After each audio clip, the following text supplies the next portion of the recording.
Okay, so you recently toured the ESCOM power stations. From what you've observed, what do you think is going to be the greatest obstacle in trying to overcome South Africa's infrastructure and maintenance challenges? Well, from the performance of the units, I think we have to make investments in both their maintenance, getting components from the original equipment manufacturers. So we have to invest in those plants for us to be able to extract value. We have to invest in coal quality. I think there's a significant amount of megawatts that is locked as a result of poor quality, and it's also got other effects.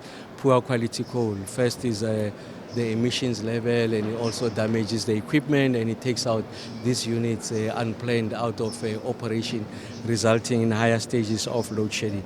We need to get the skills to go and help and work with the existing management there. We need to ensure that we address any opportunity for corruption. I think it has undermined some of our efforts in some of these power stations. Yeah, so it's going to take a whole lot more, but we are working on these things systematically to ensure that we are very deliberate with our interventions, working with the ESCOM board and the management. We are confident about our ability to improve the energy availability factor. And what does your confidence look like as we approach winter with the higher demand that we're expecting? What do you think the power stations are going to be able to handle? Well, if you look at the track record over the past few weeks, you can see the units continue to underperform.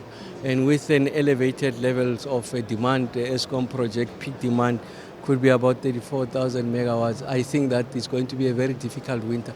But more significantly, what is it that we are doing? We are working on running and exploiting the open cycle gas turbines. Like I said, we continue to invest in the improvement of the performance of these units. And then the other one is around demand side. It's cheaper, it's quicker.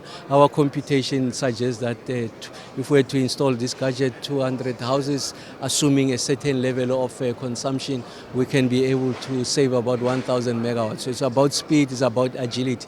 And then it's also about solution on power shifts. I think we have to look at that seriously. Of course, there are issues of environment, and I'm not suggesting that you cut corners, but they give us an opportunity for us to connect to the grid, get the kind of megawatts that are necessary to help us to go through winter. So I'm talking about what is possible now. Of course, power shift is about 3 months going into the future. Demand side, the issues of the EAF are important to help us to address the situation, the open cycle gas turbines, so that in the next 120 days or so, we are able to survive without going to higher stages of load shedding.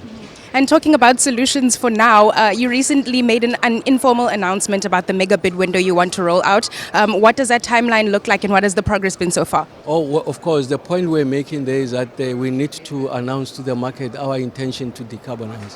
And of course, what we call that bid window must still happen in an environment of competitiveness. So it's not like an open-ended bid window. The point we are making is that it must be of such scale that it gives assurance to the market, and it must be such that it is matched with grid capacity, where you are able to identify opportunities for renewables. There must be existing grid capacity so that we are able to connect and evacuate the electrons. Great. Thank you so much, Minister.